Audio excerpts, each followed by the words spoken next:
ಆತ್ಮೀಯ ಸಾರಿಗೆ ಕಾರ್ಮಿಕ ಬಂಧುಗಳಿಗೆ ಜಂಟಿ ಕ್ರಿಯಾ ಸಮಿತಿಯ ಪರವಾಗಿ KSRTC staff and workers federation ಪರವಾಗಿ ಶುಭಾಶಯಗಳನ್ನು ಕೋರಲಿಕ್ಕೆ ಬಯಸ್ತೇನೆ.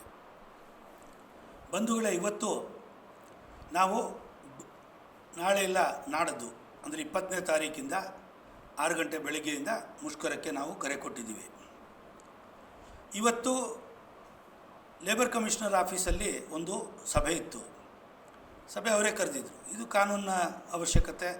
ಸೆಕ್ಷನ್ 22 ಕೈಗಾರಿಕಾ ವಿವಾದ ಕಾಯ್ದೆಯಲ್ಲಿ ಅವರು ಒಂದು ಸಾರ್ವಜನಿಕ ಉಪಯುಕ್ತ ಸೇವೆಯ ಮುಷ್ಕರದ ನೋಟಿಸ್ ಬಂದಾಗ ಸಭೆ ಮಾಡಬೇಕಾದ್ದು ಅವರ ಕಾನೂನಿನ ಕರ್ತವ್ಯ.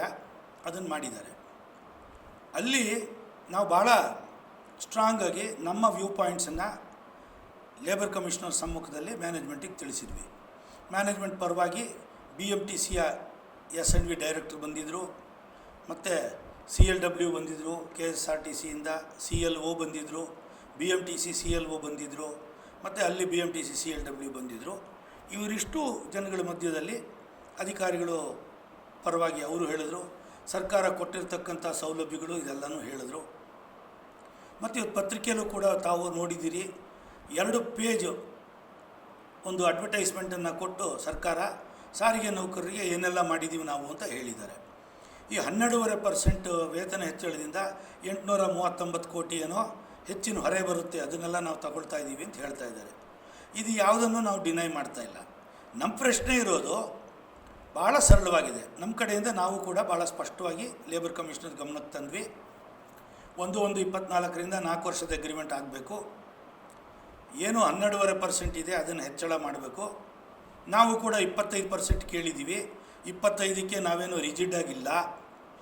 ಅವರು ಸರ್ಕಾರ ಕೂಡ 15% ಮೇಲೆ ಬರಲಿ, ಹಿಂದಿನ ಒಪ್ಪಂದದ ಒಂದು ಏನು ಪರ್ಸೆಂಟೇಜ್ ಇದೆ ಅದಕ್ಕಿಂತಲೂ ಮೇಲೆ ಬರಲಿ. ನಾವು ಕೂಡ 25ರಿಂದ ಕೆಳಗಡೆ ಇಳಿದು ಬರ್ತೀವಿ. ಎಲ್ಲ ಒಂದು ಕಡೆಗೆ ಇಬ್ಬರು ಶೇಕ್ ಹ್ಯಾಂಡ್ ಮಾಡಿ ಒಪ್ಪಂದಕ್ಕೆ ಬರೋಣ ಅಂತ ನಾವು ಹೇಳಿದ್ದೀವಿ. ಬಟ್ 1/1/24 ಮಾತ್ರ ಯಾವುದೇ ಕಾರಣಕ್ಕೂ ಕಾಂಪ್ರಮೈಸ್ ಇಲ್ಲ ಅಂಥೇಳಿ ಈಗೆಲ್ಲ ಕಾಮ್ರೇಡ್ ಅನಂತ ಸುಬ್ಬರಾಯರು 4 ಬಾರಿ CM ಜೊತೆಯಲ್ಲಿ ಮೀಟಿಂಗ್ ಆದಾಗಲೂ ಹೇಳಿದ್ದಾರೆ. ಹಿಂದಿನ MD ಅನ್ಬುಕುಮಾರ್ ಅವರ ಕಾಲದಲ್ಲೂ ಕೂಡ ಇದನ್ನು ಸ್ಪಷ್ಟವಾಗಿ ನಾವು ಹೇಳಿದ್ದೀವಿ. 1/1/24ರಿಂದ 15 ತಿಂಗಳ ಅರಿಯರ್ಸ್ ಏನಿದೆ ಆ ವಿಚಾರದಲ್ಲೂ ಕೂಡ ನಾವು ಸ್ವಲ್ಪ ಮಟ್ಟಿಗೆ ಬಿಟ್ಕೊಡ್ತೀವಿ. ಒಂದು 6 ತಿಂಗಳಷ್ಟು ಬಿಟ್ಕೊಡ್ಲಿಕ್ಕೆ ತಯಾರಿದ್ದೀವಿ. ಉಳಿಕೆ ಹಣ ಏನಿದೆ ಅದನ್ನೆಲ್ಲ ನೀವು ಕಂತುಗಳಲ್ಲಿ ಕೊಡ್ರಿ, ತೊಂದರೆ ಇಲ್ಲ. ಈಗಲೇ ಕೊಡ್ರಿ, ನಾಳೆನೇ ಕೊಡ್ರಿ ಅಂತ ನಾವು ಗದ್ದಲ ಮಾಡಲ್ಲ, ಸಹಕಾರ ಕೊಡ್ತೀವಿ ನಾವು ಅಂತ ಹೇಳಿದ್ದೀವಿ. ಅಂದು ಹಿಂದಿನ 38 ತಿಂಗಳ ಅರಿಯರ್ಸು ಕೂಡ ಅದು ಬರಲೇಬೇಕು. ಅದನ್ನು ಮ್ಯಾನೇಜ್ಮೆಂಟ್ಗಳು ಹಂಚಿಕೊಂಡು ನಮ್ಗೆ ಅದನ್ನು ಕೂಡ ಕಂತುಗಳು ತೊಗೊಂಡು ಬೇಕಾದ್ರೆ ಕೊಡ್ರಿ ಅಂತ ಹೇಳಿದ್ದೀವಿ. ನಾವು ಇಷ್ಟೆಲ್ಲ ಫ್ಲೆಕ್ಸಿಬಲ್ ಆಗಿದ್ದರೂ ಸಹ ಸರ್ಕಾರ ಒಂದು ತಿಳುವಳಿಕೆ ಏನಿದೆ, ಇವರಲ್ಲಿ ಒಗ್ಗಟ್ಟಿಲ್ಲ. ನಮ್ಮಲ್ಲಿ ಒಗ್ಗಟ್ಟಿಲ್ಲದೇ ಇದ್ದರೆ ನೀವು ಕೊಟ್ಟಿರೋದು ಅಮೌಂಟ್ ಸರಿ ಅಂತ ನಾವು ಒಪ್ಲಿಕ್ಕೆ ಸಾಧ್ಯ ಇದೆಯಾ? ನಮ್ಮಲ್ಲಿ ಒಗ್ಗಟ್ಟಿಲ್ಲದೆ 12.5% ಹೆಂಗೆ ಸರಿ ಆಗುತ್ತೆ? ಕಳೆದ ಬಾರಿ 15 ಕೊಟ್ಟು ನಮ್ಮಲ್ಲಿ ಒಗ್ಗಟ್ಟಿಲ್ಲ ಅಂತ ಕಮ್ಮಿ ಕೊಡ್ತಾ ಇದ್ದೀರಾ? ಇದು ನಾವು ಕೇಳೋ ಪ್ರಶ್ನೆ. ಅದರಿಂದ ಅವರು 2 ಬಣ ಇದೆ, ಕೆಲವರು ಸಪೋರ್ಟ್ ಮಾಡ್ತಾ ಇಲ್ಲ, ಕೆಲವರು ಮುಷ್ಕರಕ್ಕೆ ಬೆಂಬಲ ಕೊಡಲ್ಲ, ಏನೇನೋ ಲೆಕ್ಕಾಚಾರದಲ್ಲಿ ಇದ್ದಾರೆ. ನಮ್ಮ ಮುಷ್ಕರವನ್ನು ಹತ್ತಿಕ್ಕಬಹುದು, ತುಳಿಬೋದು, ಕೆಲಸಗಾರನ ಹೊಡಿಬೋದು, ಜಂಟಿ ಕ್ರಿಯಾ ಸಮಿತಿನ ತುಂಡು ಮಾಡ್ಬೋದು ಅನ್ನುವಂಥ ಹಲವಾರು ಭ್ರಮೆಯಲ್ಲಿ ಸರ್ಕಾರ ಇದೆ. ಜಂಟಿ ಕ್ರಿಯಾ ಸಮಿತಿಯ ಒಬ್ಬ ಸದಸ್ಯ ಸಂಘಟನೆನ ಅವರು ಒತ್ತಡ ಹಾಕಿ, ಅದು ಕಾಂಗ್ರೆಸ್ ಪಕ್ಷದ MLC ಅವರು ಅದರ ಅಧ್ಯಕ್ಷರು, ಅವರ ಮೂಲಕ ಒತ್ತಡ ಹಾಕಿ ಆ ಸಂಘಟನೆಯನ್ನು ಜಂಟಿ ಕ್ರಿಯಾ ಸಮಿತಿಯಿಂದ ಆಚೆ ಹೋಗೋ ಥರ ಮಾಡೋದ್ರಲ್ಲಿ ಅವರು ಯಶಸ್ವಿಯಾಗಿದ್ದಾರೆ. ನಾವು ಕೇಳೋ ಪ್ರಶ್ನೆ ಏನು, ಆ ಸಂಘಟನೆಯ ಸದಸ್ಯರಿಗೆ 12.5%ಗಿಂತಲೂ ಜಾಸ್ತಿ ಕೊಟ್ಟು ಆಚೆ ಕರ್ಕೊಂಡು ಹೋಗಿದ್ದಾರಾ? ಇಲ್ಲ. ಅಥವಾ 1/4/25ನ ಒಂದು ತಿಂಗಳು ಹಿಂದಕ್ಕೆ ತಳ್ಳಿದಾರಾ? ಇಲ್ಲ. ಸೊ 1/1/24 ಅನ್ನೋದು ನಮ್ಮ ಡಿಮಾಂಡ್ ಏನಿದೆ ಅದು ಅಲ್ಲಿರ್ತಕ್ಕಂಥವ್ರಿಗೂ ಸೇರುತ್ತೆ. ಆ ಸಂಘಟನೆ ಅಧ್ಯಕ್ಷರೊಬ್ಬರು MLC ಆಗಿಬಿಟ್ರೆ ಆ ಸಂಘಟನೆ ರೆಪ್ರೆಸೆಂಟ್ ಮಾಡೋ ಎಲ್ಲ ಕೆಲಸಗಾರರಿಗೂ ನ್ಯಾಯ ಸಿಕ್ಬಿಡ್ತು ಅಂತ ಇಲ್ಲ. ಇದು ಆಡಳಿತ ವರ್ಗದ ಸರ್ಕಾರದ ಒಡೆದು ಆಳುವ ಕುತಂತ್ರ. ಮತ್ತು ಬೇರೆ ಸಂಘಟನೆಗಳ ಮೇಲೂ ತುಂಬ ಒತ್ತಡಗಳಿದೆ. ಈ ಸಂದರ್ಭದಲ್ಲಿ ನಮ್ಮ ಹೋರಾಟ ವಿರೋಧಿಗಳು ಯಾವುದೋ ಒಂದು ಆಡಿಯೋ ಬಿಡ್ತಾರೆ ಕನ್ಫ್ಯೂಷನ್ ಕ್ರಿಯೇಟ್ ಮಾಡೋಕ್ಕೆ. ಅಕಸ್ಮಾತ್ ಅದು ಕಾಮ್ರೇಡ್ ಅರಸು ಅವರು ಕ್ಲಾರಿಫಿಕೇಷನ್ ಕೊಟ್ಟಿದ್ದಾರೆ ನಮ್ಮ ಸಂಚಾಲಕರು. ಈ ಸಂದರ್ಭದಲ್ಲಿ ಗೊಂದಲಕ್ಕೆ ಒಳಗಾಗಬೇಡ್ರಿ ಅಂತ ಹೇಳಿ ಅವರು ಸಂದೇಶ ಕೊಟ್ಟಿದ್ದಾರೆ. ಇವತ್ತು ಸಹ ನಮ್ಮ ಜೊತೆಯಲ್ಲಿ ಒಟ್ಟಾಗೆ 2 ಸಭೆಗೂ ಹೋಗಿದ್ವಿ, MD ಅವ್ರ ಸಭೆಗೆ ಮತ್ತು ಲೇಬರ್ ಕಮಿಷನರ್ ಸಭೆಗೆ. ನಮ್ಮಲ್ಲಿ ಏನು ಗೊಂದಲ ಇಲ್ಲ. ಒಂದು ವೇಳೆ ಅಕಸ್ಮಾತ್ ನಮ್ಮಲ್ಲಿ ಭಿನ್ನಾಭಿಪ್ರಾಯ ಇದ್ದರೂ ಸಹ ಕಾರ್ಮಿಕರ ಹಿತಾಸಕ್ತಿ ಪ್ರಶ್ನೆ ಬಂದಾಗ ಮುಷ್ಕರ ಕಾರ್ಮಿಕರಿಗೆ ಒಳ್ಳೆಯದಾಗೋದು. ಈ ಮುಷ್ಕರದಲ್ಲಿ ನಾವು ಫೇಲ್ಯೂರ್ ಆದರೆ ಪ್ರತಿ ಸಲದ ಅಗ್ರಿಮೆಂಟಲ್ಲೂ 20 ತಿಂಗಳು 25 ತಿಂಗಳು ಎಳಿತಾರೆ, 15 ತಿಂಗಳು 20 ತಿಂಗಳು ಅರಿಯರ್ಸ್ ಬಿಡು ಅಂತಾರೆ. 1 fine day no arrears. Agreement sign ಮಾಡಿದ ದಿವಸದಿಂದ 4 ವರ್ಷ 5 ವರ್ಷ 6 ವರ್ಷ ಮಾಡ್ತಾರೆ. ಆದ್ದರಿಂದ ಈ ಬಾರಿಯ ಮುಷ್ಕರವನ್ನು ಯಾವುದೇ ರೀತಿಯ ಗೊಂದಲಕ್ಕೆ ಆಸ್ಪದ ಕೊಡದೆ ಜಂಟಿ ಕ್ರಿಯಾ ಸಮಿತಿ ಒಳಗಡೆ ಎಷ್ಟು ಸಂಘಟನೆ ಇದೆ ಇಲ್ಲ ಅನ್ನೋದು ಪ್ರಶ್ನೆ ಇಲ್ಲ. ಜಂಟಿ ಕ್ರಿಯಾ ಸಮಿತಿಯ ಲೀಡರ್ಸು ಫೋನ್ನಲ್ಲಿ ಯಾರ ಬಗ್ಗೆ ಮಾತಾಡಿದ್ರು ಆ ಫೇಕ್ ಇದನ್ನು ಏನು ಆರ್ಟಿಫಿಷಿಯಲ್ ಇಂಟೆಲಿಜೆನ್ಸ್ ಯೂಸ್ ಮಾಡಿ ಆ ವಾಯ್ಸನ್ನು ಅನುಕರಣೆ ಮಾಡಿ ನಮ್ಮ ಮೇಲೆ ಮಿಸ್ಅಂಡರ್ಸ್ಟ್ಯಾಂಡಿಂಗ್ ಕ್ರಿಯೇಟ್ ಮಾಡೋ ಕಿತಾಪತಿ ಯಶಸ್ವಿ ಆಗಲ್ಲ. ಆದ್ದರಿಂದ ನಾನು ತಮ್ಮಲ್ಲಿ ವಿನಂತಿ ಮಾಡೋದು, ಈ ರೀತಿಯ ಡೈವರ್ಷನರಿ ಟ್ಯಾಕ್ಟಿಕ್ಸು ಅದಕ್ಕೆ ಆಸ್ಪದ ಕೊಡದೆ ಜಂಟಿ ಕ್ರಿಯಾ ಸಮಿತಿ ಗಟ್ಟಿಯಾಗಿದೆ. ಯಾರೋ ಒಂದು ಸಂಘಟನೆ ಹೊಟ್ಟೋಗಿರ್ಬೋದು, ಪಾಪ ಅವ್ರ ಬಗ್ಗೆ ನಮಗೆ ಭಾಳ ಬೇಜಾರಿದೆ. ಯಾರೋ ಒಬ್ಬರು MLC ಬಂದು ಒತ್ತಡ ಹಾಕಿದ್ರು, ಅವರು ಕೂಡ ಏನಂತ ಹೇಳಿದ್ದಾರೆ, ಜಂಟಿ ಕ್ರಿಯಾ ಸಮಿತಿ ಕಾರ್ಮಿಕ ವರ್ಗದ ಪರವಾಗಿ ಅವರು ಸರಿಯಾಗಿ ಹೋರಾಟ ಮಾಡಲಿಲ್ಲ, ಕಾರ್ಮಿಕರ ಹಿತಾಸಕ್ತಿಯಲ್ಲಿ ಕಾಂಪ್ರಮೈಸ್ ಮಾಡಿಕೊಂಡ್ರು ಅಂತ ಹೇಳಿ ನಮ್ಮನ್ನೇನು ಬೈದು ಹೋಗಿಲ್ಲ, ಸ್ಪಷ್ಟವಾಗಿ ಬರೆದಿದ್ದಾರೆ. ನಮ್ಮ ಅಧ್ಯಕ್ಷರಾದ ಜಕ್ಕಪ್ಪನವರ ಆದೇಶದ ಮೇರೆಗೆ ನಾವು ಜಂಟಿ ಕ್ರಿಯಾ ಸಮಿತಿಯಿಂದ ಆಚೆ ಹೋಗ್ತಾ ಇದ್ದೀವಿ ಅಂತ ಸ್ಪಷ್ಟವಾಗಿ ಹೇಳಿದ್ದಾರೆ. ಅದರಿಂದ ಇಲ್ಲಿ ಯಾವುದೋ ಒಂದು ಸಂಘಟನೆ ಜಂಟಿ ಕ್ರಿಯಾ ಸಮಿತಿಯಲ್ಲಿ ಎಷ್ಟು ಜನ ಇದ್ದಾರೆ ಇಲ್ಲ ಈ ಪ್ರಶ್ನೆ ಇಲ್ಲ. ಹಿಂದೆನೂ ಹಲವಾರು ಜನ ಜಂಟಿ ಕ್ರಿಯಾ ಸಮಿತಿಯಲ್ಲಿ ಇದ್ದವರು ಆಚೆ ಹೋದರು, ಆನಂತರ ಇಲ್ಲದೇ ಇದ್ದವರು ಒಳಗಡೆಗೆ ಬಂದರು. ಆದ್ದರಿಂದ ಇದೊಂದು ಪ್ರಕ್ರಿಯೆ. ಯಾರೆಲ್ಲ ನಮ್ಮ ಡಿಮಾಂಡು ನ್ಯಾಯಯುತವಾಗಿದೆ ಅಂತ ಹೇಳಿ ಒಪ್ತಾರೆ, ಯಾರು ಜಂಟಿ ಕ್ರಿಯಾ ಸಮಿತಿಯ ವಿಧಾನಗಳು ಸರಿ ಇದೆ ಅಂತ ಒಪ್ತಾರೆ, ಅವರೆಲ್ಲರೂ ನಮ್ಮ ಜೊತೆಗೆ ಬರ್ತಾರೆ. ಇವತ್ತು ಇಲ್ಲದಿರೋರು ಬರ್ಬೋದು, ಇವತ್ತಿರೋರು ನಮ್ಮ ಜೊತೆಯಲ್ಲಿ ಈ ಕಷ್ಟ ನಮಗೆ ಬೇಡಪ್ಪ ಅಂಥೇಳಿ ದೂರನೂ ಹೋಗ್ಬೋದು. ಇದು ಪ್ರಶ್ನೆ ಅಲ್ಲ. ನಾವು ಎತ್ತಿರ್ತಕ್ಕಂಥ 1-1-24 ರಾಜಿ ಇಲ್ಲ. ಇದು ಸರಿನಾ ತಪ್ಪ? 12.5% ಕೊಟ್ಟಿರೋದು ಸಾಲದು. ಕಳೆದ ಬಾರಿ 15 ಕೊಟ್ಟಿದ್ದೀರಿ, ಈ ಬಾರಿ ಅದಕ್ಕಿಂತಲೂ ಹೆಚ್ಚಿಗೆ ಸಿಗಬೇಕು ಅಂತ ಕೇಳೋದು ತಪ್ಪ? ಈ ಬೇಡಿಕೆಗಳ ಆಧಾರದಲ್ಲಿ ಹೋರಾಟ ಗೆಲ್ಲಬೇಕೇ ಹೊರತು ಯಾರ ಬಗ್ಗೆ ಆಡಿಯೋ ಮಾಡಿದ್ರು, ಯಾರ ಬಗ್ಗೆ ಟೀಕೆ ಮಾಡಿದ್ರು, ಯಾವ ಸಂಘಟನೆ ಜೊತೆಯಲ್ಲಿತ್ತು ಹೋಯಿತು ಅಂತ ಯಾರು ತಲೆ ಕೆಡಿಸ್ಕೋಬೇಡಿ. ಮತ್ತು ಇನ್ನೊಂದು ಮ್ಯಾನೇಜ್ಮೆಂಟು ಇವತ್ತು MD ಅವರು ಮೀಟಿಂಗ್ ಕರೀತಾರೆ, ಬನ್ನಿ ಮಾತಾಡೋಣ ಅಂತ. ಮೀಟಿಂಗಲ್ಲಿ ಏನು ಹೇಳ್ತಾರೆ, ಈಗ ನೀವು ಸ್ಟ್ರೈಕ್ ವಾಪಸ್ ತೊಗೊಂಬಿಡಿ. ಭಾಳ ವಿನಮ್ರವಾಗಿ ಹೇಳಿದ್ರು, ಅವ್ರೇನು ಆದೇಶ ಮಾಡಲಿಲ್ಲ. ಎರಡನೇದೇನು, ನಾವು ಕೇಳಿದ್ವಿ ಮುಖ್ಯಮಂತ್ರಿಗಳ ಜೊತೆ ಒಂದು ಮೀಟಿಂಗ್ ಫಿಕ್ಸ್ ಮಾಡಿರಿ, 10 ನಿಮಿಷದಲ್ಲಿ ಈ ವಿಚಾರ ಬಗೆಹರಿಯುತ್ತೆ. ಒಂದು 350-400 ಕೋಟಿ ರೂಪಾಯಿ ಮುಖ್ಯಮಂತ್ರಿಗಳಿಗೆ ದೊಡ್ಡದಲ್ಲ. ಅವರು ಅದನ್ನು ಒಪ್ಪಿದ್ರು ಅಂತ ಹೇಳಿದ್ರೆ ನಾವು ಇದನ್ನು ಬಗೆಹರಿಸ್ಲಿಕ್ಕೆ ಸಾಧ್ಯ ಇದೆ ಅಂತೇಳಿ ಹೇಳಿದ್ವಿ. ಇದನ್ನು ಅವ್ರು ಮಾಡಲಿಕ್ಕೆ ತಯಾರಿಲ್ಲ. ಅವರಿಗೆ ನೀವು ಮುಷ್ಕರ ವಾಪಸ್ ತೊಗೊಂಬಿಡಿ, ನಾವು TM ಮತ್ತು ಟ್ರಾನ್ಸ್ಪೋರ್ಟ್ ಮಿನಿಸ್ಟ್ರು ಮತ್ತು ನಾನು ಇಬ್ಬರು ಚೀಫ್ ಮಿನಿಸ್ಟ್ರು ಮೂಡ್ ಸರಿ ಇಲ್ಲ ಈಗ, ಅದನ್ನು ನಾವು ನೋಡಿಕೊಂಡು ಒಂದು 8-10 ದಿವಸದಲ್ಲಿ ಮೀಟಿಂಗ್ ಫಿಕ್ಸ್ ಮಾಡ್ತೀವಿ ಅಂದರು. ನಾವು ಅವ್ರಿಗೆ ಕೇಳಿದ್ವಿ, ಒಂದು ಕೆಲಸ ಮಾಡಿ, ನಾವು ಮುಷ್ಕರ ವಾಪಸ್ ತಗೊಂಡ್ಬಿಡ್ತೀವಿ ನಿಮ್ಮ ಮಾತಿನ ಮೇಲೆ. ಇಲ್ಲೇ ನೀವು ಮ್ಯಾನೇಜ್ಮೆಂಟ್ ಇದ್ದೀರಿ, ಎಲ್ಲ ಯೂನಿಯನ್ನವ್ರು ನಾವು ಇದ್ದೀವಿ, 2P ರೆಡ್ ವಿತ್ 18(1) ಒಂದು ಅಗ್ರಿಮೆಂಟ್ ಮಾಡಿಬಿಡೋಣ. 15ಕ್ಕೆ ಮೇಲೆ ನಾನು ಸರ್ಕಾರನ ಒಪ್ಪಿಸ್ತೀನಿ.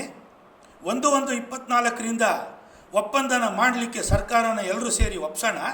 ಈ ಒಪ್ಪಂದದ ಆಧಾರದ ಮೇಲೆ ಜಂಟಿ ಕ್ರಿಯಾ ಸಮಿತಿಯವರು ಮುಷ್ಕರನ ಹಿಂದಕ್ಕೆ ವಾಪಸ್ ತಗೊಳ್ಳೋಕ್ಕೆ ಒಪ್ಪಿದ್ದಾರೆ ಅಂಥೇಳಿ ನಾವು ಸೈನ್ ಮಾಡ್ತೀವಿ, ಇಲ್ಲೇನೆ ತಯಾರಿದ್ದೀರಾ ಅಂದರು. ಅವರು ಅದೆಲ್ಲ ಆಗೋದಿಲ್ಲ ಅಂಥೇಳಿ ಜಂಪ್ ಹೊಡೆದುಬಿಟ್ರು. ಸೊ ಅದರಿಂದ ಜಂಟಿ ಕ್ರಿಯಾ ಸಮಿತಿ ಭಾಳ ದೃಢವಾಗಿದೆ. ಅವರೀಗ ಮೂಮೆ ಬಗಲ್ ಮೇಲೆ ಲಾಟಿ ಮೂಮೆ ರಾಮ್ ರಾಮ್ ಅಂತ ಒಂದು ಗಾದೆ ಇದೆ. ಬಾಯಲ್ಲಿ ರಾಮನಾಮ, ಕಂಕಳಲ್ಲಿ ಲಾಟಿ. ಈ ರೀತಿಯಾಗಿ ಎಲ್ಲ ಕಡೆಗೂ ಕೆಲವು ಕಡೆಗೆ ಯೂನಿಯನ್ ಲೀಡರ್ಸನ್ನು ಇವರು ಡೆಪ್ಯೂಟಿ ಕಮಿಷನರ್ ಮೀಟಿಂಗ್ ಕರೀತಾ ಇದ್ದಾರೆ. ಅವ್ನಿಗೇನು ಸಂಬಂಧ? Is an administrative head. Union ಲೀಡರ್ಸನ್ನ ಯಾಕೆ ಕರೆಸ್ತಾರೆ? ಬೆದರಿಕೆ ಹಾಕಲಿಕ್ಕೆ. ವರ್ಕರ್ಸಿಗೆ ಏನು ಮಾಡ್ತಾ ಇದ್ದಾರೆ, ನಿನಗೆ ಇವತ್ತು ಡ್ಯೂಟಿ ಕೊಡಬೇಕು ಅಂದರೆ ಸಂವಿಧಾನ ಬಾಹಿರವಾಗಿ ಮ್ಯಾನೇಜ್ಮೆಂಟು ಥರ್ಡ್ ರೇಟ್ ಗೂಂಡಾಗಳ ಥರ ವರ್ತನೆ ಮಾಡ್ತಾ ಇದ್ದಾರೆ. ಇವತ್ತು ನಾಳೆ ನಿನಗೆ ಡ್ಯೂಟಿ ಬೇಕಾ, ನಾನು 20ನೇ ತಾರೀಕು ಕೆಲಸಕ್ಕೆ ಬರ್ತೀನಿ ಅಂತ ಬರ್ಕೊಡು. ಈ ರೀತಿಯಾಗಿ ಸಂವಿಧಾನ ವಿರೋಧಿಯಾಗಿ ಬೀದಿ ಬದಿಯ ಗೂಂಡಾಗಳಿಗಿಂತಲೂ ಥರ್ಡ್ ರೇಟಲ್ಲಿ ಇವರು ಮ್ಯಾನೇಜ್ಮೆಂಟ್ ನಡ್ಕೋತಾ ಇದೆ. ಆದರೆ ನಮಗಿದು ಉಳಿವಿನ ಪ್ರಶ್ನೆ. ಈ ಬಾರಿ ಹೋರಾಟ ಏನಾದರೂ ಸೋತ್ರೆ ಜಂಟಿ ಕ್ರಿಯಾ ಸಮಿತಿಗೆ ಯಾವುದೇ ಲಾಸ್ ಇಲ್ಲ, ಲೀಡರ್ಸ್ಗೆ ಯಾವುದೇ ಲಾಸ್ ಇಲ್ಲ. ಪರ್ಮನೆಂಟಾಗಿ ಶಾಶ್ವತವಾಗಿ ಒಂದು ಪರಿಹಾರ ನಿಮಗೇನು ಸಿಗುತ್ತೆ? ಶಾಶ್ವತ ಪರಿಹಾರ ಮ್ಯಾನೇಜ್ಮೆಂಟಿಗೆ 1-1-25 24 ಮರ್ತು ಬಿಡಬೇಕು.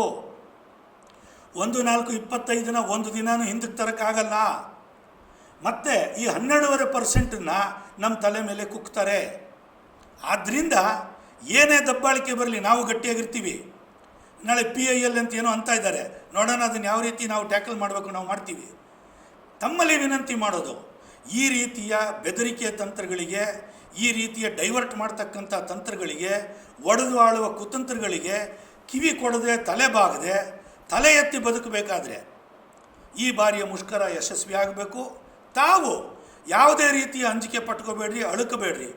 ನಾವು ನಮ್ಮ ಇಡೀ ಡಿಮಾಂಡ್ಗಳನ್ನು ಸಿದ್ದರಾಮಯ್ಯನವರು ಸಂಪೂರ್ಣವಾಗಿ ಒಪ್ಪಿದರೂ ಸಹ ವಿಕ್ಟಿಮೈಸೇಷನ್ ಪ್ರಶ್ನೆಯನ್ನು ಇತ್ಯರ್ಥ ಮಾಡದೆ, ಟ್ರಾನ್ಸ್ಫರು, ಸಸ್ಪೆಂಡು, ಡಿಸ್ಮಿಸನ್ನು ವಾಪಸ್ ತರದೆ ನಾವು ಮುಷ್ಕರ ವಾಪಸ್ ತಗೊಳ್ಳಲ್ಲ. ಆದ್ದರಿಂದ ಒಪ್ಪಂದ ಕೂಡ ಗೌರವಯುತವಾಗುತ್ತೆ. ನಿಮ್ಮ ಸ್ವಾಭಿಮಾನನ, ನಿಮ್ಮ ಕೆಲಸದ ಭದ್ರತೆಯನ್ನು, ನಿಮ್ಮ ಹಿತಾಸಕ್ತಿಯನ್ನು ನಾವು ರಾಜಿ ಮಾಡಿಕೊಳ್ಳಲ್ಲ. ಮತ್ತು ಈ ಸಂದರ್ಭದಲ್ಲಿ ತಮ್ಮಲ್ಲಿ ನಾವು ಇನ್ನೊಂದು ಕೇಳ್ಕೊಳ್ಳೋವಂಥದ್ದು, ಕಾಮ್ರೇಡ್ ಅನಂತ್ ಸುಬ್ರಾವ್ ಅವರ ಬಗ್ಗೆ ಕೆಲವು ಇದರಲ್ಲಿ ಲೂಸ್ ಟಾಕ್ಸ್ ಮಾತಾಡ್ತಾ ಇದ್ದಾರೆ. ಒಬ್ಬ ಥರ್ಡ್ ರೇಟು ಯೂಟ್ಯೂಬರ್ ಒಬ್ಬ 2.5 ಕೋಟಿ ರೂಪಾಯಿ ಇಸ್ಕೊಂಬಿಟ್ಟಿದ್ರು ಅಂತೆಲ್ಲ ಮಾತಾಡ್ತಾರೆ. ನಾವು ಹೇಳ್ತೀವಿ ಅವ್ರು ಇಡೀ ಬದುಕನ್ನು ಕೊಟ್ಟಿದ್ದಾರೆ, ಇಡೀ ಬದುಕನ್ನು ಕೊಟ್ಟಿದ್ದಾರೆ, ಹೋರಾಟದಲ್ಲೇ ಅವರ ನಂಬಿಕೆ. ಸೊ ಆದ್ದರಿಂದ ಅಂಥ ಒಬ್ಬ ಮಹನೀಯರ ಬಗ್ಗೆ ಲೂಸ್ ಟಾಕ್ಸ್ ಮಾತಾಡ್ತಾ ಇದ್ದಾರೆ. ತಾವು ಇದನ್ನೆಲ್ಲ ಖಂಡಿಸಬೇಕು. ಈ ಹೋರಾಟವನ್ನು ಗೆಲ್ಲಿಸೋದು ನಿಮ್ಮ ಜವಾಬ್ದಾರಿ. ಈ ಹೋರಾಟದಲ್ಲಿ ನಾವು ಗೆದ್ದರೆ, ನೀವು ಗೆದ್ದರೆ, ಕಾಮ್ರೇಡ್ ಅನಂತ್ ಸುಬ್ರಾವ್ ಅವರಿಗೆ ಸಲ್ಲಿಸ್ತಕ್ಕಂಥ ನಿಜವಾದ ಗೌರವ, ನಿಜವಾದಂಥ ಒಂದು ನಾವು ಕೊಡ್ತಕ್ಕಂಥ ಒಂದು ಅವರಿಗೆ ಗುರು ಕಾಣಿಕೆ ಅಂತಲೇ ನಾನು ಹೇಳ್ತೀನಿ. ಆದ್ದರಿಂದ ತಾವು ಅಪಪ್ರಚಾರಕ್ಕೆ ಬಲಿಯಾಗಬೇಡ್ರಿ. ಒಳ ಒಪ್ಪಂದ ಹೊರ ಒಪ್ಪಂದ ಅಂತ ಏನಿಲ್ಲ. ನಮ್ಮ ಸ್ಟ್ರೈಕ್ ನೋಟಿಸ್ ಕೊಟ್ಟಿರೋದೇ ನಾವು. ನಮ್ಮ ಜೊತೆಯಲ್ಲಿ ಮಾತುಕತೆ ಮಾಡಲಿಲ್ಲ. 2 ಸಲ ರಾಮಲಿಂಗಾರೆಡ್ಡಿಯವರು ನಿಮ್ಮನ್ನು ಮಾತುಕತೆ ಕರಿತೀವಿ ಅಂಥೇಳಿ ಏಕಪಕ್ಷೀಯವಾಗಿ ಆದೇಶನ ತಗೊಂಬಂದರು. ನಾವು ಮೊದಲನೇ ಬಾರಿ ಸೀರಿಯಸ್ಸಾಗಿ ತಗೊಳ್ಳಿಲ್ಲ. ಅದನ್ನು ನಾವು ಗೌರವಿಸಿ ಮಾತುಕತೆ ಮುಂದುವರಿಸಿ 12.5%ವರೆಗೂ ನೀವು ಸ್ಟ್ರೈಕ್ ನೋಟಿಸ್ ಕೊಟ್ಟ ಮೇಲೆ ಬಂದಿದೆ. 7% ಇದ್ದಿದ್ದು ನಿಮ್ಮ ಹೋರಾಟದ ಫಲವಾಗಿ ಬರೀ ಸ್ಟ್ರೈಕ್ ನೋಟಿಸಿಂದ 12.5% ಬಂದಿದೆ. ಒಂದು ಸ್ಟ್ರೈಕನ್ನು ಯಶಸ್ವಿ ಮಾಡಿ ಒಗ್ಗಟ್ಟನ್ನು ತೋರಿಸ್ರಿ. ನಿಮ್ಮ ಗೌರವ 24 15%ಗಿಂತಲೂ ಹೆಚ್ಚಿನ ವೇತನ ಪರಿಷ್ಕರಣೆ ಎಲ್ಲವೂ ಆಗುತ್ತೆ. ಆದ್ದರಿಂದ ಹೋರಾಟದಲ್ಲಿ ಸ್ವಲ್ಪ ತಡ ಆಗ್ಬೋದು, ಸೋಲಿಲ್ಲ ಕಾರ್ಮಿಕ ವರ್ಗಕ್ಕೆ. ಆದ್ದರಿಂದ ತಮ್ಮಲ್ಲಿ ವಿನಂತಿ ಮಾಡ್ಕೊಳ್ತೀನಿ, ಈ ಹೋರಾಟವನ್ನು ಯಶಸ್ವಿಗೊಳಿಸಿ ನಾವು ನೀವೆಲ್ಲ ಕೈ ಜೋಡಿಸಿ ಹೋರಾಟನ ಮಾಡಿ ನಮ್ಮ ಸಂಘಟನೆಯ ಸಾರಿಗೆ ನೌಕರರ ಗೌರವನ ಎತ್ತಿ ಹಿಡಿಯೋಣ. ಸರ್ಕಾರಕ್ಕೆ ನಮ್ಮ ಹೋರಾಟದ ಮೂಲಕ ಪಾಠ ಕಲಿಸೋಣ ಅಂಥೇಳಿ ತಮ್ಮಲ್ಲಿ ವಿನಂತಿ ಮಾಡಿಕೊಂಡು ನನ್ನ ಮಾತುಗಳಿಗೆ ವಿರಾಮ ಹೇಳ್ತೀನಿ. ನಮಸ್ಕಾರ. ಕರ್ನಾಟಕ ರಾಜ್ಯ ರಸ್ತೆ ಸಾರಿಗೆ 4 ನಿಗಮಗಳ ನೌಕರರ ಬಂಧುಗಳೇ, ಕರ್ನಾಟಕ ರಾಜ್ಯ ರಸ್ತೆ ಸಾರಿಗೆ ನಿಗಮಗಳಲ್ಲಿ ನಾವು 1,15,000 ಜನ ನಿರಂತರವಾಗಿ ಈ ನಾಡಿನ ಜನತೆಯ ಸೇವೆಯನ್ನು ಮಾಡ್ತಾ ಇದ್ದೀವಿ. ತಮಗೆಲ್ಲ ಗೊತ್ತಿರೋ ಹಾಗೆ ಈ ನಿಗಮಗಳಲ್ಲಿ ನೌಕರರಿಗೆ ವೇತನ ಅತ್ಯಂತ ಕಡಿಮೆ ಇದೆ ಅಂತಕ್ಕಂಥ ಆಕ್ರೋಶ, ಅತೃಪ್ತಿ ಯಾವಾಗಲೂ ಇದೆ. ಇದನ್ನು ಮನಗೊಂಡು ಜಂಟಿ ಕ್ರಿಯಾ ಸಮಿತಿ ನಾವು ಜನವರಿ 2024ರಂದು ಜಂಟಿ ಕ್ರಿಯಾ ಸಮಿತಿಯ ಸಂಘಟನೆಗಳು ಆಡಳಿತ ವರ್ಗ ಮತ್ತು ರಾಜ್ಯ ಸರ್ಕಾರಕ್ಕೆ ಬೇಡಿಕೆ ಪತ್ರವನ್ನು ಕೊಟ್ಟಿದ್ದೀವಿ. ಬೇಡಿಕೆಯಲ್ಲಿ 14 ಬೇಡಿಕೆಗಳನ್ನು ಕೊಟ್ಟಿದ್ದೀವಿ. ಅದರಲ್ಲಿ ಭಾಳ ಪ್ರಮುಖವಾದಂಥ ಎಲ್ಲ ಬೇಡಿಕೆಗಳು ಪ್ರಮುಖ, ಆದರೆ ಮುಖ್ಯವಾಗಿ 25% ವೇತನ ಹೆಚ್ಚಳವನ್ನು ಮಾಡಬೇಕು. 1/1/24ರಿಂದ ಜಾರಿಗೆ ಬರಬೇಕು. ಮತ್ತು ಏನು ಹಿಂದೆ 20ನೇ ಇಸ್ವಿಯಿಂದ 28/2/2023ವರೆಗೆ 38 ತಿಂಗಳ ಕಾಲದ ಅರಿಯರ್ಸ್ ಇತ್ತು. ಆ ಅರಿಯರ್ಸನ್ನು ಕೊಡಬೇಕು. ಈ ಇಂಕ್ರಿಮೆಂಟ್ ಹೆಚ್ಚಳ ಮತ್ತಿತರ ಎಲ್ಲ ಬೇಡಿಕೆಗಳನ್ನು ಇತ್ಯರ್ಥ ಮಾಡಬೇಕು ಅಂತಕ್ಕಂಥ ಹಿನ್ನೆಲೆಯಲ್ಲಿ ನಾವು ಬೇಡಿಕೆ ಪತ್ರವನ್ನು ಸಲ್ಲಿಸಿ ಆಡಳಿತ ವರ್ಗದ ಜೊತೆ ಮಾತುಕತೆಯನ್ನು ಆರಂಭ ಮಾಡಬೇಕು ಅಂತೇಳಿ ನಾವು ಮಾನ್ಯ ಸಚಿವರ ಮೇಲೆ ಮಾರ್ಚ್ ತಿಂಗಳಿಂದ ಒತ್ತಡವನ್ನು ತಂದಿದ್ದೀವಿ. ನಿಮಗೆಲ್ಲ ಗೊತ್ತಿರೋ ಹಾಗೆ 16 ಸಭೆಗಳು ನಡೆದಿದ್ದಾವೆ. ಆದರೆ ಬೇಡಿಕೆಗಳನ್ನು ಮಾತ್ರ ಆಡಳಿತ ವರ್ಗ ಮತ್ತು ರಾಜ್ಯ ಸರ್ಕಾರ ಇತ್ಯರ್ಥ ಮಾಡಲಿಲ್ಲ. ನಿಮಗೆ ಗೊತ್ತಿರೋ ಹಾಗೆ 19/2/2026ರಂದು ನಾವು ಫ್ರೀಡಮ್ ಪಾರ್ಕ್ನಲ್ಲಿ ಒಂದು ಬೃಹತ್ ಪ್ರತಿಭಟನಾ ಸಮಾವೇಶವನ್ನು ಹಮ್ಮಿಕೊಂಡ ಹಿನ್ನೆಲೆಯಲ್ಲಿ 18ನೇ ತಾರೀಕು ರಾಜ್ಯ ಸರ್ಕಾರ ಮತ್ತು ಆಡಳಿತ ವರ್ಗ ಏಕಪಕ್ಷೀಯವಾಗಿ ಒಂದು ಪ್ರಕಟಣೆಯನ್ನು ಹೊರಡಿಸಿದರು. ಆ ಪ್ರಕಟಣೆಯಲ್ಲಿ 26 ತಿಂಗಳ ಕಾಲದ ಅರಿಯರ್ಸನ್ನು ಕೊಡೋದು, 38 ತಿಂಗಳಲ್ಲಿ 26 ತಿಂಗಳು ಕೊಡೋದು ಮತ್ತು 1/4/25 ವೇತನ ಪರಿಷ್ಕರಣೆಯನ್ನು ಮಾಡೋದು. ಆ ವೇತನ ಪರಿಷ್ಕರಣೆ ಏನು ನಾವು ಪರ್ಸೆಂಟೇಜ್ ಕೇಳಿದ್ದೀವಿ, ಅದನ್ನು ಕಾರ್ಮಿಕ ಸಂಘಟನೆಗಳ ಜೊತೆ ಮಾತನಾಡೋದು ಅಂತಕ್ಕಂಥ ಒಂದು ಪ್ರಕಟಣೆಯನ್ನು ಏಕಪಕ್ಷೀಯವಾಗಿ ರಾಜ್ಯ ಸರ್ಕಾರ ಹೊರಡಿಸಿದೆ. ನಾವು 19ನೇ ತಾರೀಕು ಆ ಬೃಹತ್ ಪ್ರತಿಭಟನಾ ಸಭೆಯಲ್ಲಿ ನಾವು ಅದನ್ನು ಒಪ್ಪಿಲ್ಲ. ಯಾಕೆ ಅಂತೇಳಿದರೆ ನಮಗೆ 38 ತಿಂಗಳ ಕಾಲ ಅರಿಯರ್ಸ್ ಬೇಕು, 1/1/24 ವೇತನ ಪರಿಷ್ಕರಣೆ ಆಗಬೇಕು, 25% ಹೆಚ್ಚಳ ಆಗಬೇಕು. ಇಂಕ್ರಿಮೆಂಟ್ ಇತ್ಯಾದಿ ಹೆಚ್ಚಳದ ಬಗ್ಗೆ ಅಲ್ಲಿ ಏನೂ ಪ್ರಸ್ತಾಪ ಮಾಡಿಲ್ಲ. ಅದರಿಂದ ಈ ಪ್ರಕಟಣೆಯನ್ನು ರಾಜ್ಯ ಸರ್ಕಾರ ವಾಪಸ್ ತಗೋಬೇಕು, ಕಾರ್ಮಿಕ ಸಂಘಟನೆ ಜೊತೆ ಚರ್ಚೆ ಮಾಡಬೇಕು ಅಂತಕ್ಕಂಥ ಹಿನ್ನೆಲೆಯಲ್ಲಿ ನಾವು ಪ್ರತಿರೋಧವನ್ನು ಮಾಡಿ ಅಂದರೆ ರಾಜ್ಯದ ಮುಖ್ಯಮಂತ್ರಿಗಳು, ಸಾರಿಗೆ ಸಚಿವರು ಮತ್ತು ಆಡಳಿತ ವರ್ಗಕ್ಕೆ ಪತ್ರವನ್ನು ಕೊಟ್ಟಿರ್ತಕ್ಕಂಥ ವಿಚಾರ ತಮಗೆಲ್ಲ ತಿಳಿದಿದೆ. ಇದಾದ ನಂತರ ಮುಷ್ಕರ ಮಾಡಬೇಕು ಅಂತಕ್ಕಂಥ ಒತ್ತಡ ಜನರಿಂದ 19ನೇ ತಾರೀಕಿಗೆ ಬಂದಿತ್ತು. ಆದರೆ ಜಂಟಿ ಕ್ರಿಯಾ ಸಮಿತಿ ಅತ್ಯಂತ ಜವಾಬ್ದಾರಿಯುತವಾಗಿ ನಾವು ಮಾತುಕತೆ ಮೂಲಕ ಸಮಸ್ಯೆಯನ್ನು ಇತ್ಯರ್ಥ ಮಾಡೋಣ, ಆಡಳಿತ ವರ್ಗ ಮತ್ತು ರಾಜ್ಯ ಸರ್ಕಾರಕ್ಕೆ ಮತ್ತೊಮ್ಮೆ ಮನವಿ ಮಾಡೋಣ ಅಂತಕ್ಕಂಥ ಹಿನ್ನೆಲೆಯಲ್ಲಿ ನಾವು ಮುಷ್ಕರವನ್ನು ತಕ್ಷಣದಲ್ಲಿ ಘೋಷಿಸಲಿಲ್ಲ. ಆ ನಂತರ ಆಡಳಿತ ವರ್ಗ ಮತ್ತು ರಾಜ್ಯ ಸರ್ಕಾರ ಅಂದರೆ ಮಾನ್ಯ ಸಾರಿಗೆ ಸಚಿವರ ನೇತೃತ್ವದಲ್ಲಿ ಸಭೆಗಳಾದವು. ಆ ಸಭೆಗಳಾದಾಗ ಆಡಳಿತ ವರ್ಗ ಸಾರಿಗೆ ನಿಗಮಗಳ ನೌಕರರಿಗೆ 7% ವೇತನವನ್ನು ಹೆಚ್ಚಳ ಮಾಡ್ತೀವಿ, ಅದು 1/4/25 ಅಂತಕ್ಕಂಥ ಅಂಶವನ್ನು ಅವರು ಹೇಳಿದರು. ನಾವು ಇದನ್ನು ಪುನಃ ಸಾರಾಸಟ್ಟಾಗಿ ತಿರಸ್ಕರಿಸಿ 29/4/2025 ಸಭೆ ಸೇರಿ ನಾವು 20/5/2026 ಮುಷ್ಕರವನ್ನು ನಡೆಸ್ತೀವಿ. ಮತ್ತು ಏನು ಈ ರಾಜ್ಯ ಸರ್ಕಾರ ಕೇವಲ 7% ಘೋಷಣೆ ಮಾಡೋದು ಸರ್ವತಾ ಸಾರಿಗೆ ನಿಗಮಗಳ ನೌಕರರಿಗೆ ಒಪ್ಪಿಗೆ ಇಲ್ಲ, ಜಂಟಿ ಕ್ರಿಯಾ ಸಮಿತಿಗೂ ಒಪ್ಪಿಗೆ ಇಲ್ಲ ಅಂತಕ್ಕಂಥ ಅಂಶವನ್ನು ನಾವು ತೀರ್ಮಾನ ಮಾಡಿ ನಾವು 20/5/2026 4 ನಿಗಮಗಳ ನೌಕರರು ನಾವು ಮುಷ್ಕರಕ್ಕೆ ಹೋಗುವಂಥ ತೀರ್ಮಾನವನ್ನು ಮಾಡಿರ್ತಕ್ಕಂಥದ್ದು ನಿಮಗೆಲ್ಲರಿಗೂ ಕೂಡ ತಿಳಿದಿದೆ. ನಾವು ಈ ತೀರ್ಮಾನ ಮಾಡಿದ ಮೇಲೆ ಮತ್ತೆ 12/5/2026 ಇನ್ನೊಂದು ನೋಟಿಫಿಕೇಷನ್ನ ರಾಜ್ಯ ಸರ್ಕಾರ ಹೊರಡಿಸಿ 26 ತಿಂಗಳ ಕಾಲದ ಅರಿಯರ್ಸು ಮತ್ತು 1/4/25 12% ವೇತನವನ್ನು ಹೆಚ್ಚಳ ಮಾಡಿ ಪ್ರಕಟಣೆ ಮಾಡಿದ್ದಾರೆ. ಇದು ನಾವು ಸಾರಿಗೆ ಕಾರ್ಮಿಕರಲ್ಲಿ ಇರ್ತಕ್ಕಂಥ ಅತೃಪ್ತಿ ಇನ್ನಷ್ಟು ತೀವ್ರಗೊಳ್ಳಲಿಕ್ಕೆ ಕಾರಣ ಆಗಿದೆ. ಈ ಹಿನ್ನೆಲೆಯಲ್ಲಿ ನಾವು ಮುಷ್ಕರಕ್ಕೆ ಈಗ ಅನಿವಾರ್ಯವಾಗಿ ಹೋಗುವಂಥದ್ದು ರಾಜ್ಯ ಸರ್ಕಾರದ ನೀತಿಗೆ ಕಾರಣವಾಗಿದೆ. ಅದರಿಂದ ನಾವು ಇವತ್ತು ಮುಷ್ಕರವನ್ನು ಮುಂದುವರಿಸಬೇಕಾದ ಪರಿಸ್ಥಿತಿ ಇದೆ. ಈ ಮಧ್ಯೆ ಮಾತುಕತೆ ಮೂಲಕ ಸಮಸ್ಯೆಯನ್ನು ಬಗೆಹರಿಸಬೇಕು ಅಂತಕ್ಕಂಥ ಸಾಕಷ್ಟು ಪ್ರಯತ್ನಗಳನ್ನು ನಾವು ಮಾಡಿದ್ದೀವಿ. ಇವತ್ತು ಕೂಡ ಏನು ಕಾರ್ಮಿಕ ಇಲಾಖೆಯವರು ಮಾತುಕತೆ ಕರೆದಿದ್ದರು, ಅಲ್ಲಿಯೂ ಕೂಡ ನಮ್ಮ ಬೇಡಿಕೆಯನ್ನು ಸಮರ್ಥವಾಗಿ ನಾವು ಮಂಡನೆ ಮಾಡಿದ್ವಿ. ಅಲ್ಲಿಯೂ ಕೂಡ ನಮಗೆ ಇವತ್ತು ಯಾವುದೇ ಸರಿಯಾದಂಥ ಪ್ರತಿಸ್ಪಂದನ ಸಿಕ್ಕಿಲ್ಲ. ಅದು ಮುಂದಿನ ದಿವಸಗಳಲ್ಲಿ ಮಾತನಾಡೋಣ ಅಂತಕ್ಕಂಥ ಮಾತನ್ನು ಅವ್ರು ಹೇಳಿದ್ದಾರೆ. ಸೊ ಈ ಹಿನ್ನೆಲೆಯಲ್ಲಿ ಸಾರಿಗೆ ನಿಗಮಗಳ ನೌಕರರು ನಾವು ಈಗ ಮುಷ್ಕರ ಮಾಡ್ತಕ್ಕಂಥದ್ದು ಅನಿವಾರ್ಯವಾಗಿದೆ. ನಾವು ಮುಷ್ಕರಕ್ಕೆ ಹೋಗುವಂಥ ಈ ಸಂದರ್ಭದಲ್ಲಿ ಸಾರಿಗೆ ನಿಗಮದ ಅಧಿಕಾರಿ ವರ್ಗ ಸರ್ಕಾರದ ನಿರ್ದೇಶನದ ಮೇರೆಗೆ ಅಂತೇಳಿ ಅವ್ರು ಹೇಳ್ತಾರೆ, ಕಠಿಣವಾದಂಥ ಕ್ರಮವನ್ನು ಕೈಗೊಳ್ತೀವಿ ಅಂತಕ್ಕಂಥ ಅಂಶವನ್ನು ಅವರು ಇವತ್ತು ಹೇಳ್ತಾ ಇದ್ದಾರೆ. ನೋ ವರ್ಕ್ ನೋ ಪೇ ತಂದಿದ್ದಾರೆ ಮತ್ತು ಒಂದು ಪತ್ರವನ್ನು ಪ್ರಕಟಣೆ ಮಾಡಿಕೊಂಡು ಆ ಪ್ರತಿಗಳನ್ನು ಸೈನ್ ಹಾಕಿಸ್ಕೊಂಡು ನೀವೆಲ್ಲರೂ ಕೂಡ ಕೆಲಸಕ್ಕೆ ಬರಲೇಬೇಕು ಅಂತಕ್ಕಂಥ ಬೆದರಿಸೋ ಅಂತ ಕೆಲಸವನ್ನು ಇವತ್ತು ಮಾಡ್ತಾ ಇದ್ದಾರೆ. ಇದು ಪ್ರಜಾಪ್ರಭುತ್ವ ಸರ್ಕಾರ ಅಂತಕ್ಕಂಥ ಅನುಮಾನ ಇವತ್ತು ಜಂಟಿ ಕ್ರಿಯಾ ಸಮಿತಿಗೆ ಬರ್ತಾ ಇದೆ. ಪ್ರಜಾಸತ್ತಾತ್ಮಕ ಸರ್ಕಾರದ ಕೆಲಸ ಏನು ಅಂದರೆ ಮಾತುಕತೆ ಮೂಲಕ ನೌಕರರ ಬೇಡಿಕೆಗಳನ್ನು ಇತ್ಯರ್ಥ ಮಾಡಬೇಕು. ಅದರ ಬದಲು ಇವತ್ತು ಈ ಕಠಿಣವಾದಂಥ ಕ್ರಮ ಕೈಗೊಳ್ತೀವಿ, ನಿಮ್ಮ ಮೇಲೆ ಬಲವಾದಂಥ ಶಿಕ್ಷೆಯನ್ನು ನಾವು ಎನ್ರೋಲ್ ಮಾಡ್ತೀವಿ ಅಂತೇಳಿ ಪ್ರತಿ ಘಟಕಗಳಿಗೆ ಮೇಲುಸ್ತುವಾರಿಯಾಗಿ ನಮ್ಮ ವಿಭಾಗ ನಿಯಂತ್ರಣಾಧಿಕಾರಿಗಳನ್ನ DME ಅವ್ರನ್ನ ಡೆಪ್ಯುಟೇಷನ್ಸ್ ಮಾಡಿ ನೌಕರರನ್ನ ಬೆದರಿಸಿ ಇವತ್ತು ಕೆಲಸ ಮಾಡಬೇಕು ಅಂತಕ್ಕಂಥ ಒತ್ತಡವನ್ನು ಆಡಳಿತ ವರ್ಗ ತರ್ತಾ ಇದೆ. ಇದು ಸಂವಿಧಾನದತ್ತವಾಗಿ ಕಾರ್ಮಿಕರ ಸಂಘಟನೆಗೆ ಮತ್ತು ಕಾರ್ಮಿಕರಿಗೆ ಕೊಟ್ಟಿರ್ತಕ್ಕಂಥ ಹಕ್ಕಿನ ಉಲ್ಲಂಘನೆ.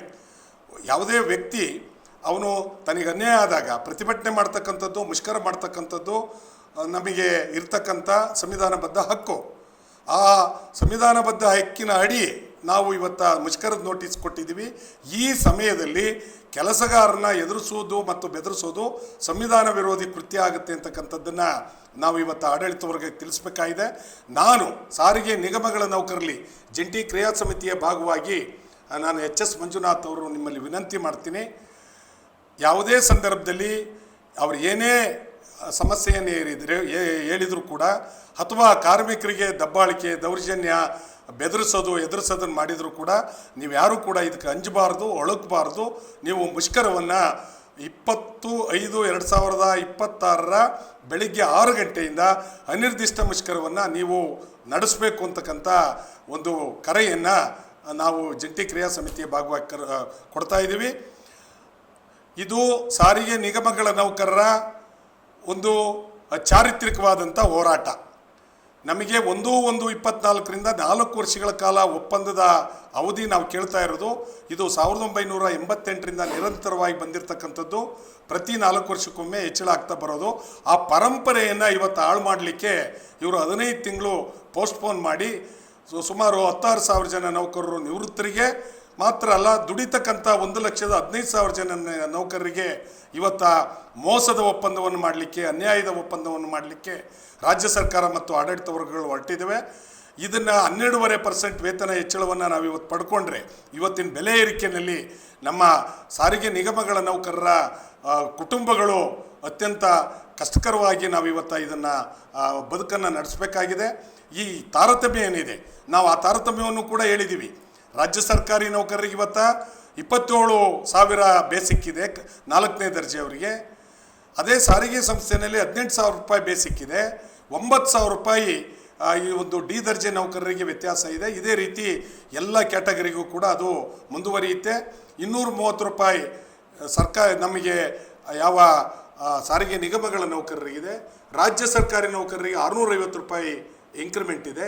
ಸೊ ಇವೆಲ್ಲ ತಾರತಮ್ಯಗಳನ್ನು ಸರಿಪಡಿಸಬೇಕು ಅಂತೇಳಿ ನಾವು ರಾಜ್ಯ ಸರ್ಕಾರ ಮತ್ತು ಆಡಳಿತ ವರ್ಗವನ್ನು ಕೇಳಿದರೆ ಅವರು ಅದಕ್ಕೆ ತದ್ವಿರುದ್ಧವಾದಂಥ ತೀರ್ಮಾನವನ್ನು ಇವತ್ತು ತಗೊಳ್ತಾ ಇದ್ದಾರೆ. ಆದ್ದರಿಂದ ನಾನು ಸಾರಿಗೆ ನಿಗಮಗಳ 4 ನಿಗಮಗಳ ನೌಕರರಿಗೆ ವಿನಂತಿ ಮಾಡ್ತೀನಿ, ಮೀನಿಗೆ ಯಾರೂ ಈಜೋದನ್ನು ಕಲಿಸೋದಿಲ್ಲ. ಅದೇ ರೀತಿ ಕಾರ್ಮಿಕರಿಗೆ ಅನ್ಯಾಯವಾದಾಗ ಮುಷ್ಕರವನ್ನು ಮಾಡ್ತಕ್ಕಂಥದ್ದು ನೀವೆಲ್ಲರೂ ಕೂಡ ಸಾಮೂಹಿಕವಾಗಿ ಧೈರ್ಯವಾಗಿ ನಿಂತು ನಮಗೆ ಬರಬೇಕಾಗಿರ್ತಕ್ಕಂಥ ವೇತನವನ್ನು ನಾವು ಪಡ್ಕೋಬೇಕು ಅಂತಕ್ಕಂಥ ತೀರ್ಮಾನದ ಹಿನ್ನೆಲೆಯಲ್ಲಿ 100ಕ್ಕೆ 100ರಷ್ಟು ಮುಷ್ಕರವನ್ನು ಯಶಸ್ವಿ ಮಾಡಬೇಕು ಅಂತೇಳಿ ನಾನು ತಮ್ಮಲ್ಲಿ ವಿನಂತಿ ಮಾಡ್ತೀನಿ. ಆಡಳಿತ ವರ್ಗದ ಮತ್ತು ಸರ್ಕಾರದ ಯಾವುದೇ ಗೊಡ್ಡು ಬೆದರಿಕೆಗೆ ನೀವು ಹೆದರಬೇಡಿ. ಮತ್ತು ಯಾವುದೇ ಕ್ರಮವನ್ನು ಅವ್ರು ಕೈಗೊಂಡರೂ ಕೂಡ ಜಂಟಿ ಕ್ರಿಯಾ ಸಮಿತಿ ನಿಮ್ಮ ಜೊತೆ ನಿಲ್ಲುತ್ತೆ. ಇಡೀ ಕರ್ನಾಟಕದ ಕಾರ್ಮಿಕ ವರ್ಗವನ್ನು ಒಟ್ಟುಗೂಡಿಸಿ ಯಾವ ಸರ್ಕಾರ ಸಾರಿಗೆ ನಿಗಮಗಳ ನೌಕರರ ಮೇಲೆ ದಾಳಿ ಮಾಡುತ್ತೆ, ಈ ದಾಳಿಯನ್ನು ಸಮರ್ಥವಾಗಿ ಎದುರಿಸೋ ಶಕ್ತಿ ಜಂಟಿ ಕ್ರಿಯಾ ಸಮಿತಿಗಿದೆ. ಅದರಿಂದ ನೀವೆಲ್ಲರೂ ಕೂಡ ಯಾವುದೇ ಒಂದು ಊಹಾಪೋಹಗಳಿಗೆ ಅಥವಾ ಈ ಬೆದರಿಕೆಗಳಿಗೆ ಅಥವಾ ಸುಳ್ಳು ಇದಕ್ಕೆ ಕಿವಿಗೊಡದಲೇ ಎಲ್ಲರೂ ಸಾಮೂಹಿಕವಾಗಿ ಘಟಕಗಳಲ್ಲಿ ನಿಂತು 100ಕ್ಕೆ 100 ಮುಷ್ಕರವನ್ನು ಯಶಸ್ವಿ ಮಾಡಬೇಕು ಅಂತೇಳಿ ನಾನು ವಿನಂತಿ ಮಾಡ್ತಾ ಇದ್ದೀನಿ. ನಮಸ್ಕಾರ. ನಾನು HS ಮಂಜುನಾಥ್, ಕರ್ನಾಟಕ ರಾಜ್ಯ ರಸ್ತೆ ಸಾರಿಗೆ ನಿಗಮಗಳ ನೌಕರರ ಫೆಡರೇಷನ್ನ ಪ್ರಧಾನ ಕಾರ್ಯದರ್ಶಿ, ಜಂಟಿ ಕ್ರಿಯಾ ಸಮಿತಿಯ ಭಾಗವಾಗಿ ಈ ಕರೆಯನ್ನು ಕೊಡ್ತಾ ಇದ್ದೀವಿ. ನಮಸ್ಕಾರ.